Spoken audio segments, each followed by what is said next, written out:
And now, a designer who is literally outstanding in her field, Mrs. Silver Creek Samplers herself, Diane Randall.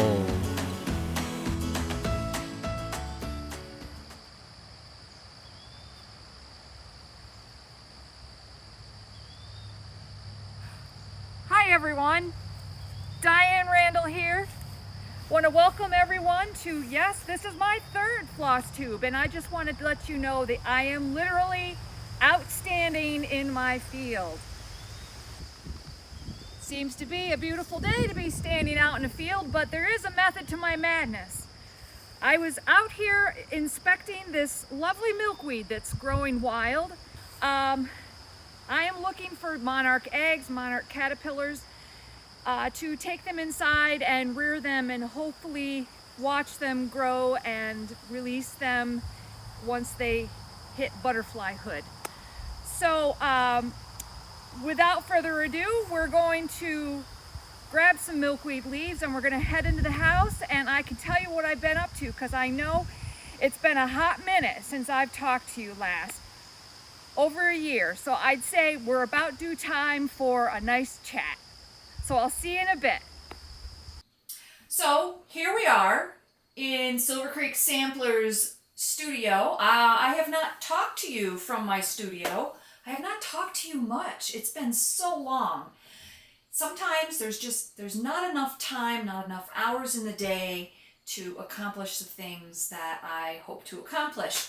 But anyway, I am glad that you're here in my creative, happy space, joining me. And you can't see her, but Charlotte the Wonder Beagle is down here in her nest, right next to my computer here.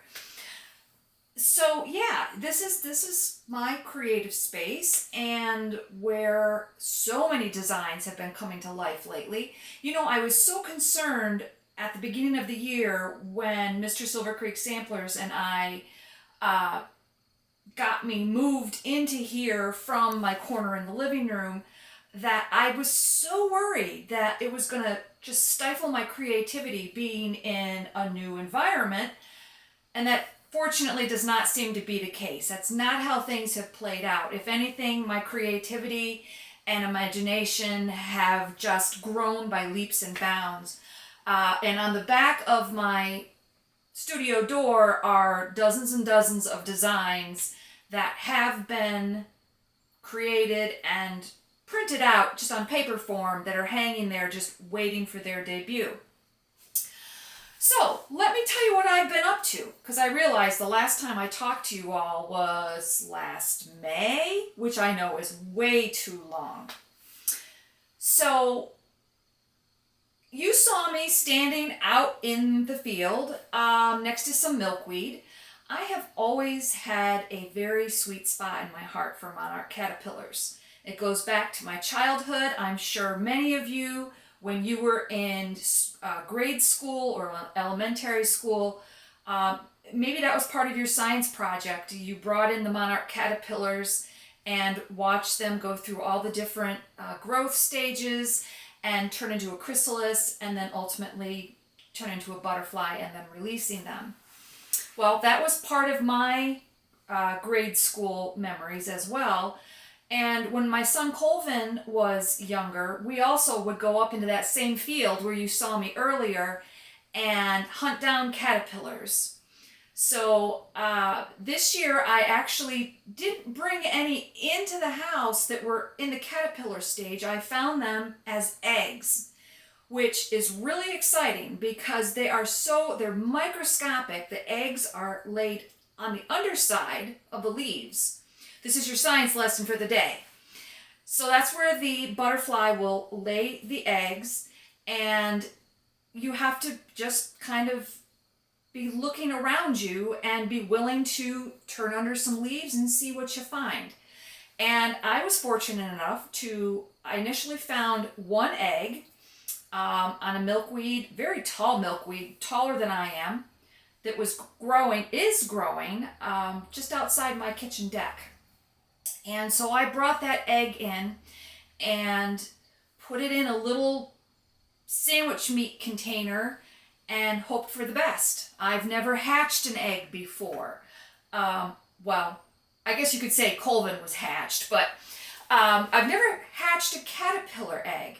So, I was like a nervous parent. Every morning I would come here into my studio where I kept the meat container and I'd check on them. And sure enough, one day I looked and this teeny tiny caterpillar that I can't even give you a measurement, a 1/16 of an inch long, had hatched from this little egg. And I was so excited. Of course, we don't know yet if it's a boy or if it's a girl. We won't know that actually until it comes out of its chrysalis as a butterfly. So this happened shortly before I was getting ready to go to Washington, D.C. to be a part of the first ever North Meets South retreat in Arlington, Virginia.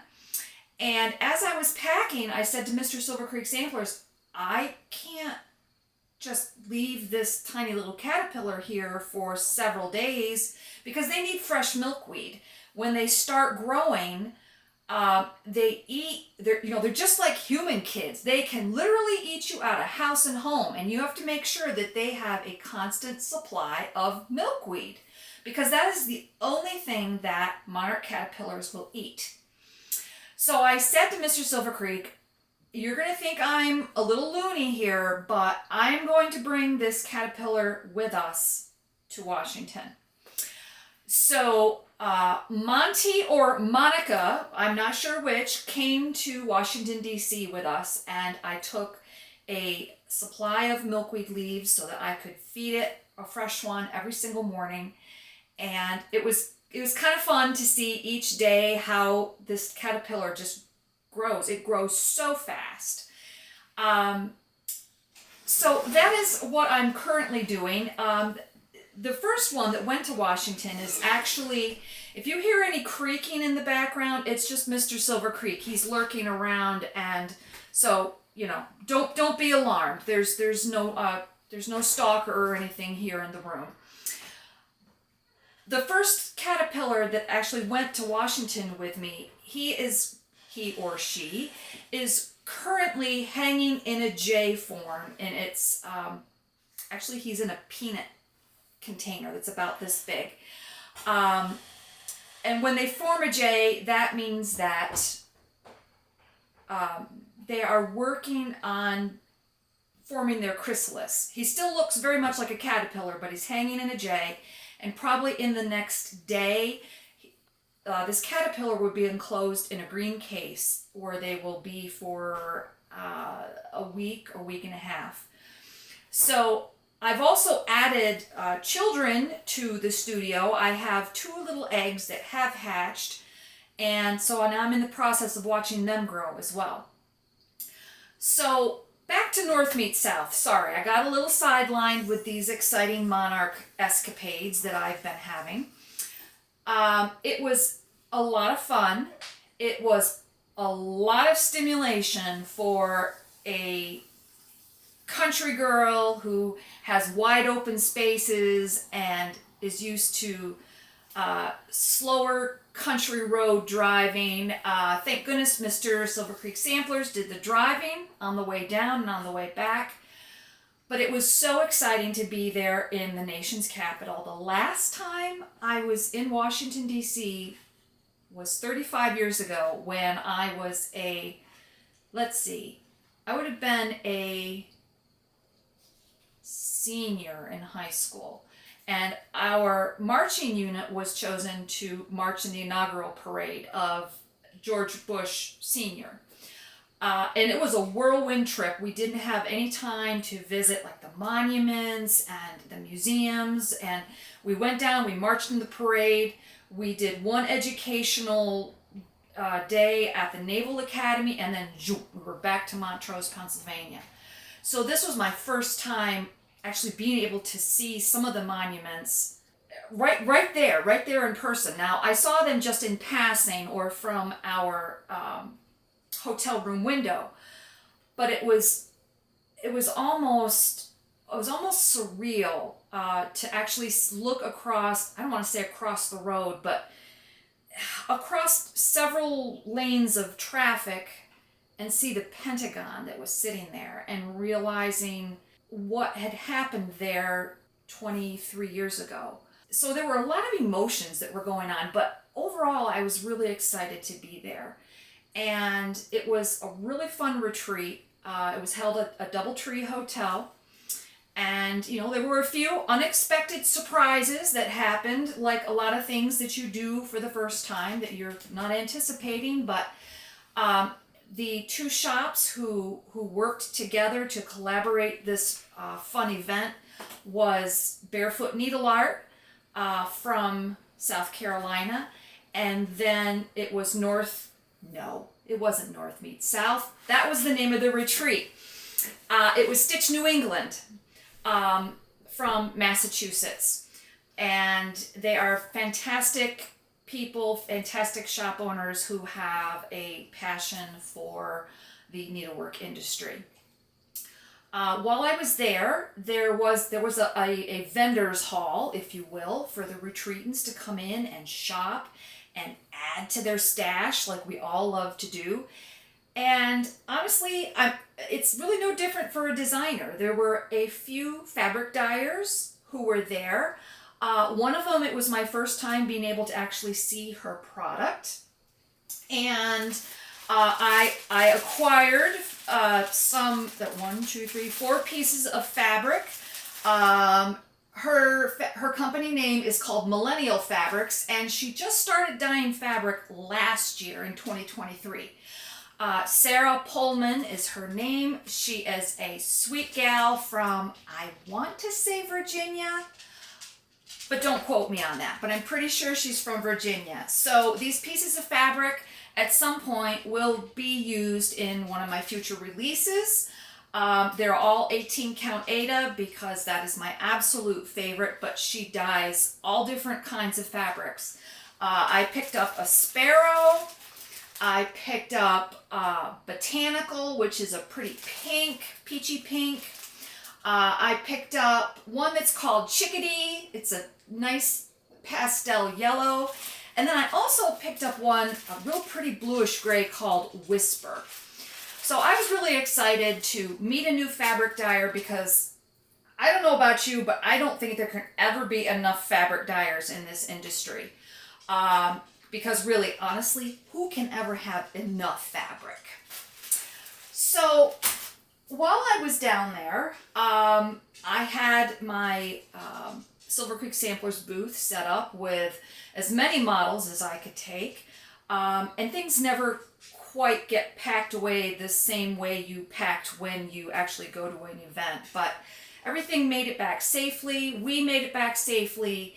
And now that we are back at home base, it's time to think about the next big event, which is Needlework Marketplace.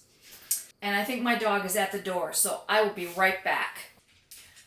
So after that brief intermission, if you hear any pitter-patters on the floor, it's just Charlotte kind of wandering around my studio, checking things out, making sure everything's in place, and hopefully she will settle down back in her nest. But until then, I will continue to talk about Needlework Marketplace, which is going to be the second year that this has taken place, and it's actually a virtual wholesale market. It's very similar in format and feel to Nashville, the wholesale market that occurs early in the spring, except this one is virtual. I will be attending Needlework Marketplace right here from the comfort of the Silver Creek Sampler studio. And I will have an opportunity to chat with shops if they wish to do so. And if they want to just email me their orders for these new releases, I will be here to accept their orders and get the invoices sent out to them. So in prepping for Needlework Marketplace, as you can imagine, with all of the designs that I have in I call it my arsenal, it's getting very difficult to decide which ones I want to debut. So after a lot of thought, I have come up with 10 new releases that will be coming out for Needlework Marketplace, which actually starts this coming Friday. So, without further ado, I will share with you some stories behind these new releases, and I'm really excited about them. And I know I say that about every batch of releases that I decide to put out there for you stitchers, but I'm always excited to share with you a part of me, because that's what these designs are ultimately, is I'm sharing a part of me with you.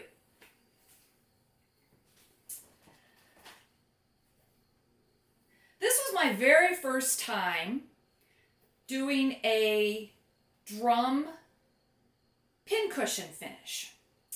And this one is called Polyporcupines. And as you can see, I did finish it as a drum. And on the side it says porcupines and needles. And there are some cute little pig pins and pins that say oink here in the top.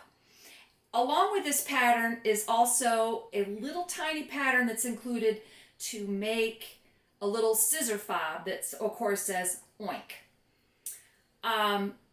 The trim here is actually from Lady Dot Creates. I just thought it added a fun little finish to the porcupine pin cushion. And I've had some shop owners ask about these pins that are here in the top. And I actually created these. I found the necessary components in different places. It was kind of like a treasure hunt, a scavenger hunt, if you will. And I knew I had a vision in my head of what I wanted them to look like. So what happened was I ordered these little, they're actually made out of polymer clay, these little pig heads here, and they're little beads. I found those on Etsy. And these little cube, the ones that spell out oink here, those are actually a string of these plain blank cubes I found at my Dollar Tree. Now, I know every Dollar Tree will be different. I also found long pin, I guess you could call them pin blanks. They look like long stick pins. I found those on Amazon. So Polyporcupines includes directions on how to assemble this drum pin cushion. As I have never done one before, I sought out a fairly well-known floss tuber, Vanna Pfeiffer, who is called the Twisted Stitcher. And I watched her video and I found it very helpful. There were a few things that are included in the pattern as to the size of the circle to cut that's a little bit different from how Vanna does it. But overall, if you watch her floss tube on how to do a drum pincushion finish, it is extremely, extremely helpful. I found it helpful, and being a visual learner, it was right up my alley. So that is Polyporcupines. These are the I guess you could call them wooden beads that came from my local Dollar Tree that I used to put the letters O-I-N-K on to spell out oink, of course. And the pin blank, they come in a 20 pack. They are like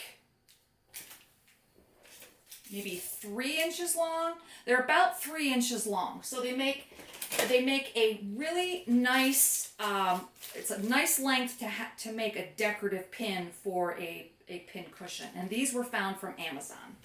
Let's see, what shall I pull out of my basket of goodies next? One of the things that I decided to, I didn't really decide, it just kind of happened, like a lot of my designs. I came up with the idea of small designs that they're small in size but big in style. And I call them fast stitch, Fastitch.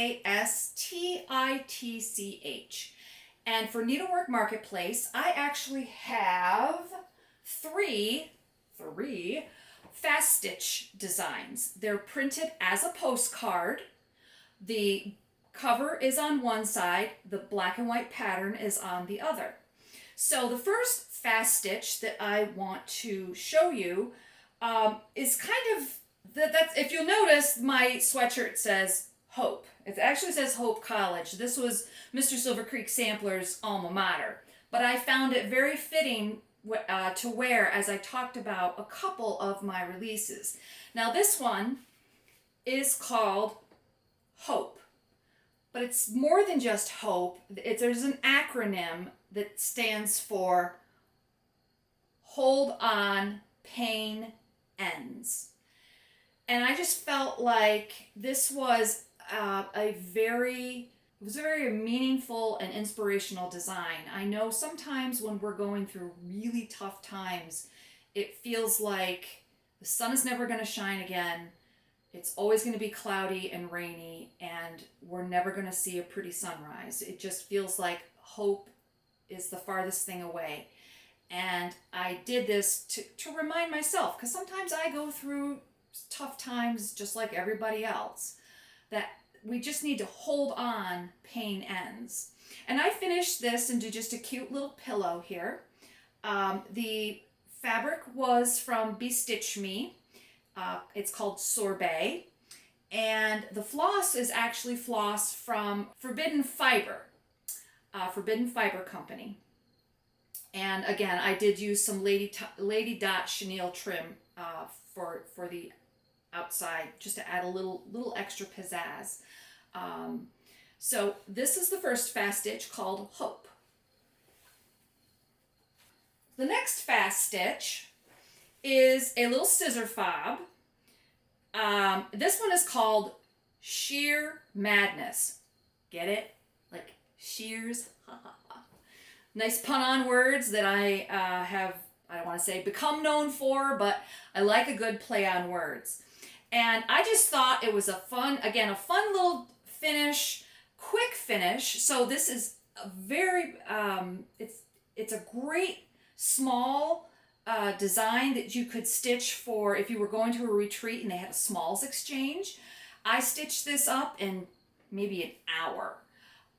In the pattern, it includes all of the numbers, so you can put whatever year it is. Now, I chose to use a cute little fabric that has little scissors and little gold thimbles on, but it also gives a complete alphabet. So if your name isn't, 15 letters long, you could put your name or your initials if you were stitching it for yourself. So there's lots of possibilities for this one, but it was a very quick stitch, fun little stitch, and besides, I think there should be no such thing as a naked pair of scissors. So it's a great way to dress up any pair of scissors. So Sheer Madness is another fast stitch of mine that will be released at Needlework Marketplace. The next fast stitch it wasn't even going to be a design that I released. I actually designed it and stitched it for Mr. Silver Creek Samplers. And after I stitched it and I showed it to Lori, one of my prostitutes, model stitchers, for those of you who don't know what a prostitute is, Lori said, "Oh my gosh, I've got to have that. Are you going to release it?" And I thought, maybe that's not a bad idea. So this is my third fast stitch, called Talk to Me Goose. And we all know it's a very iconic phrase from the 80s. It's also kind of, and I'm sure it's not just between Mr. Silver Creek Samplers and myself, but I think it's a common phrase that either friends or spouses, couples, they use with each other when the other one is thinking something, and you say to the other, "What you thinking? Talk to me, goose." And that is a very common phrase that I use with Mr. Silver Creek Samplers, because we've been together long enough that I can always tell when those wheels are turning, and he kind of gets quiet and I'll say to him, "Talk to me, Goose." I also finished this into a little pillow finish, and I actually ordered a dog tag that I stitched around here because, you know, I didn't want to put any like cute fancy frou-frou finishing rick-rack or anything like that. I needed something a little more rugged, you know. So I bought a customized dog tag, and the dog tag actually says, "Tell me what's on your mind." So Talk to Me, Goose. It's my third fast stitch release for Needlework Marketplace. Now we're going to go into the bigger designs, bigger in size. So since this is Needlework Marketplace being held at the end of August, we all know that fall is right around the corner. And there's been, I don't know where you are, but right here in Northeast Pennsylvania, there's been a pretty drastic shift in temperatures.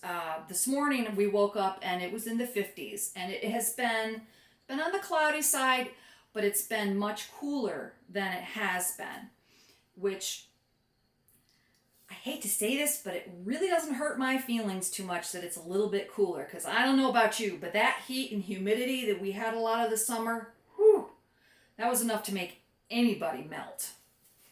So I like to think about fall designs when I'm releasing them at the end of August. And of course, one of the fun holidays that the fall brings is Halloween.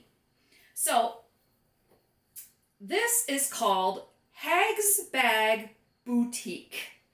Not boutique, shoe-teak.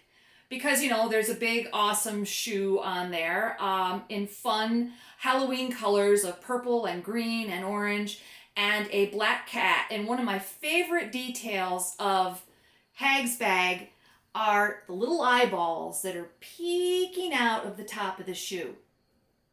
So Hag's Bag Shoe-teak. This one is just, it's just a fun, witty design, but it could kind of go along with a Halloween theme as well, because, you know, people dress up as pirates for Halloween, right? Besides, who doesn't love a pirate? We all love a pirate. Yes, that's my pirate imitation. So here we have a design that's called, I like to call, and is named Pirate Prattle. And I liked the alliteration of the P and the P. Prattle just means to kind of talk about nothing.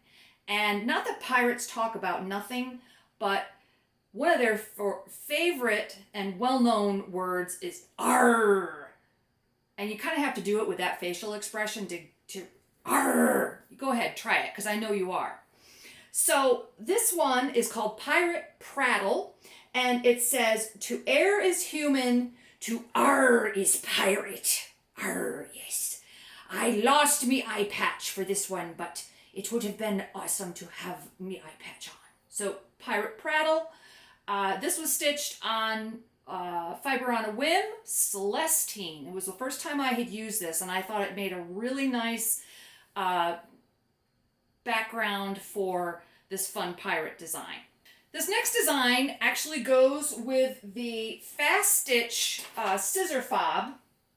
It's kind of, it was what launched, this design launched the scissor fob design. So it's kind of like one of those, which came first, the chicken or the egg? Well, which came first, the big design or the scissor fob? Well, the big design came first. And the design is called, let me think, wait for it. It's called Scissor Sleuth.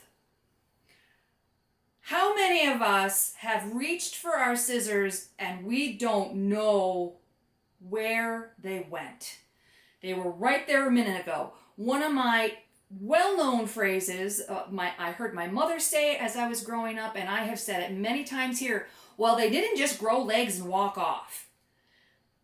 But where did they go? Where did my scissors go? you know they're got to be around there somewhere because you just used them, but you have a hard time keeping track of them. And of course, we all know that's why stitchers have a whole lot of scissors because, you know, one to use and one to lose. So without any more talking, this is called Scissor Sleuth. And it says, "My heart doth brim with discontent. I know not where my scissors went." Yes. And of course, it has a very confused looking stitcher on the front. This was stitched with Trinway silks. However, the DMC conversions are also given on the pattern. So now that we've talked a little bit about Halloween and missing scissors, I think the next holiday that we're gonna glide into from there, not to skip over Thanksgiving, but I wanted to do some Christmas designs. Many stitchers like to start even before August, stitching a Christmas design so that they have it ready for Christmas. However, sometimes the holiday actually is what inspires my designs. So I have two Christmas and feel designs for Needlework Marketplace.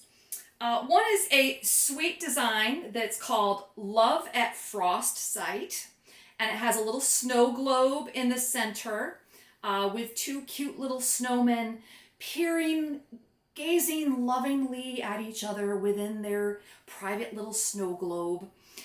This was stitched on Seraphim Blue Morpho fabric, and this is Ada. So it could be a little bit, the fabric color could be a little darker if you decide to stitch on linen.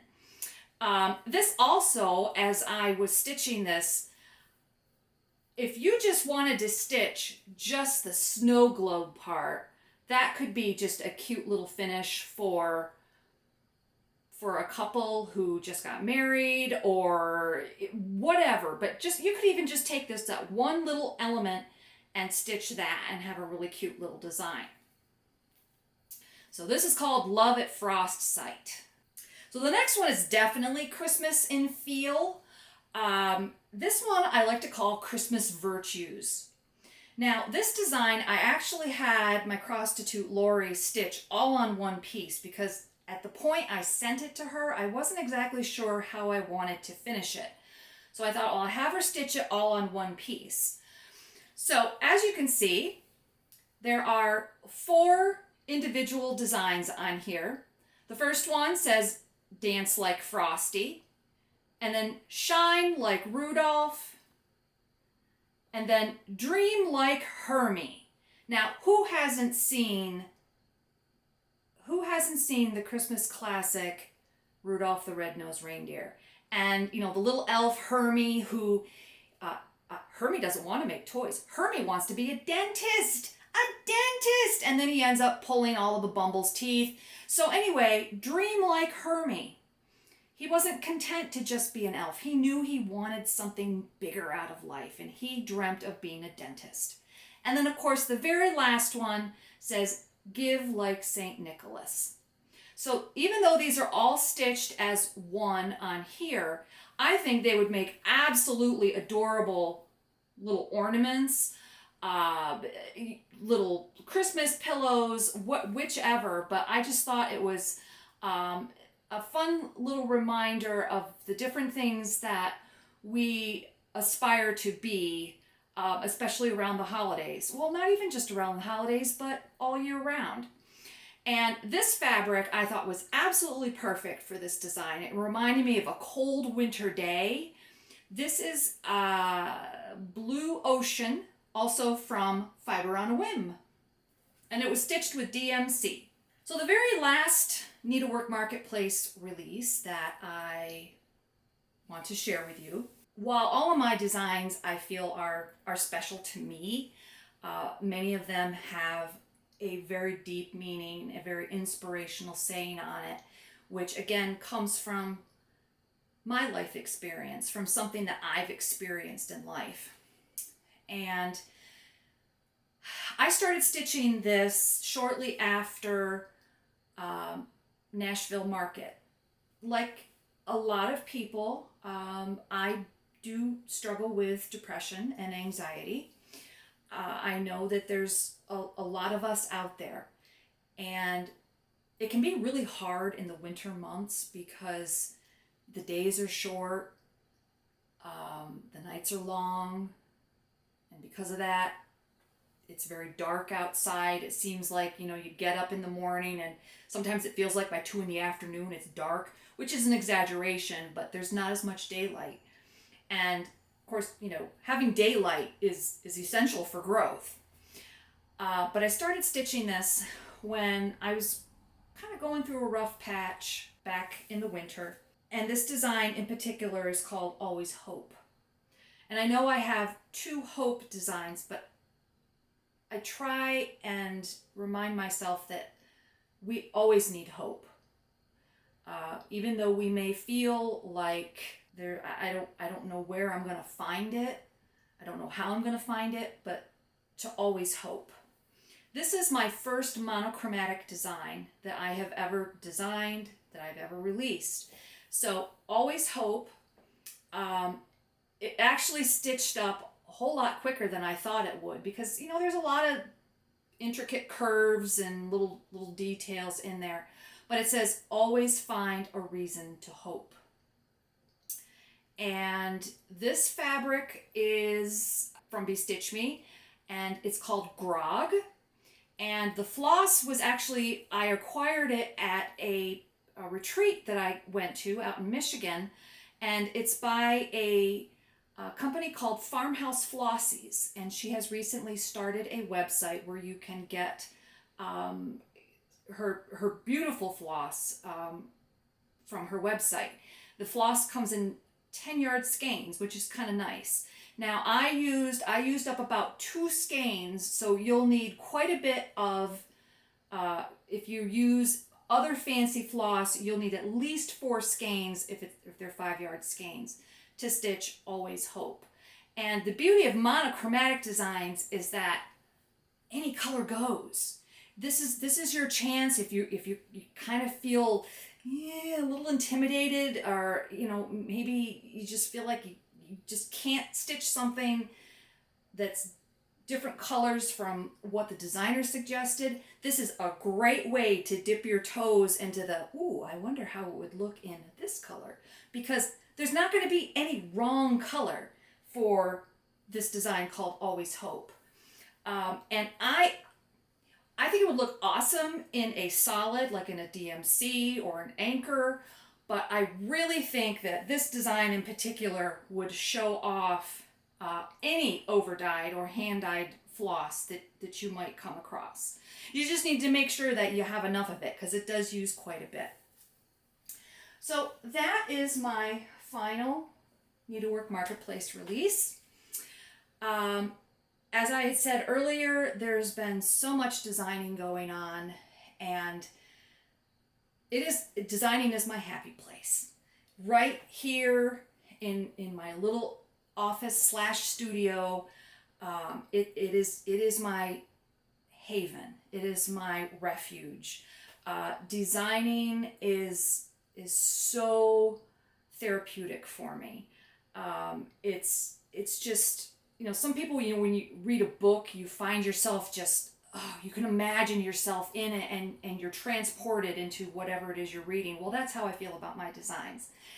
And there are times when I know there's other things I need to be doing, but by golly, I've got that idea and I need to sit down and bring it to life. And I have been, in this year, starting 2024, is my 15th year designing. Sometimes I can't believe it's actually been that long. And each year there's a little bit of fear. There's a little bit of fear involved, because you just never know. You never know what designs are going to speak to the hearts of other stitchers out there.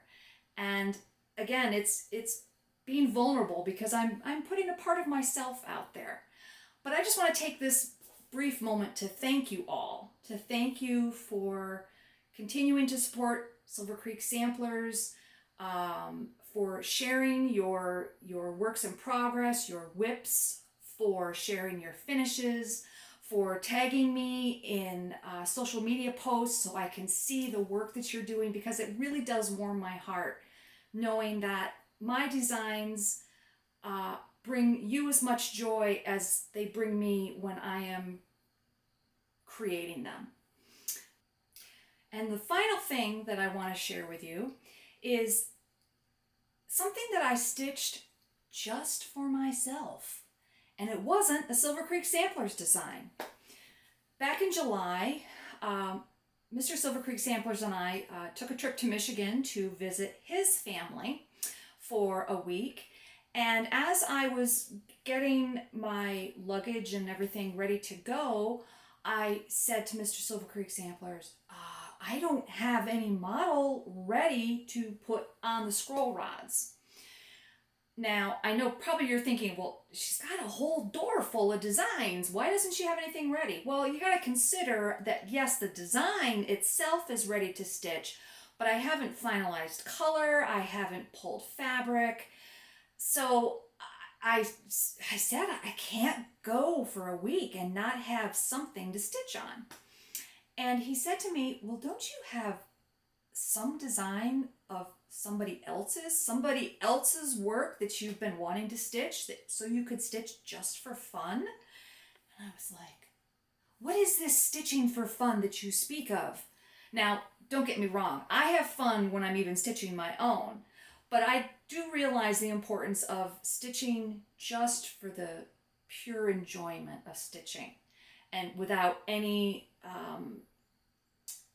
emphasis on, oh, I have to have this done by this date, I have to photograph it, So when he said that, I thought, you know what, I do have a design that I've been wanting to stitch, and this just might be the perfect time to do it.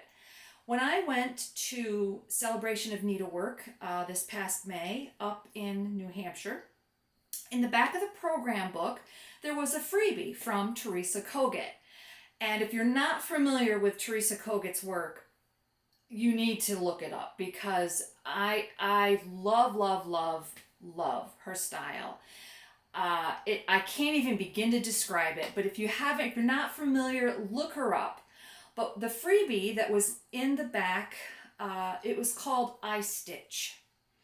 And I just really liked it. I kept the program book because I thought, someday I'm going to stitch that. Well, as stitchers, how many someday I'm going to stitch that designs do we have? I mean, there's probably, many of us have stashes of those, someday I'm going to stitch that. But this one I knew I really wanted to, and this opened up the perfect opportunity. So as I was pulling the floss colors and the fabric, I looked at the design, and the design actually said, her freebie said, I stitch. That's what I do. And I thought, you know what? I want to change it. I love this design so much. I want to change mine to say, I design. That is what I love to do. So I used her basic pattern, and I don't mean it's basic, but I used her. The woman here is just as Teresa had charted it out, with the exception of I added some glasses on there because, you know, glasses, and many of us do wear glasses. So I felt the need to add glasses, and I just changed the wording to I design. That is what I love to do. And I added a couple little extra birds, and I also made her ankles a little bit fatter, because I don't know about you, but I have suffered with cankles for 25 years now, and not that this is a representation of myself, but I wanted there to be a little bit of personalization in there besides just the wording that says I design. So this freebie from Teresa Kogut is, you can find the PDF on her website. So feel free to look it up. It's not this frame. I actually stitched it on 18 count. This is just a 5x7 frame. It took me just shy of a month to stitch this. So now that this is all done and framed, it's hanging on a place of honor. right here next to my desk because the green just goes awesome with my green Hoosier here. Now that that's done, I can move on to the next Silver Creek Samplers. It's actually going to be a Nashville release. Can you believe I'm talking about Nashville already? Time just goes so fast. But I just wanted to share this with you and encourage you to look up Teresa's work if you're not familiar with it.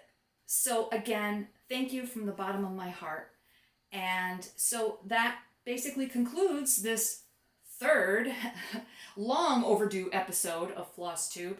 And I want to thank you all for watching. And don't forget, I'm not sure if it's here or where it's going to be, but click the subscribe button. And I am going to work very hard and do my best to pop on here and do a FLOSSTUBE a little more frequently than, say, every year and a half. Because I like to be able to share my thoughts and my designs and, yes, even some of my quirky goofiness with you all. So thank you all for joining me, and until then, we will see you next time. Bye-bye.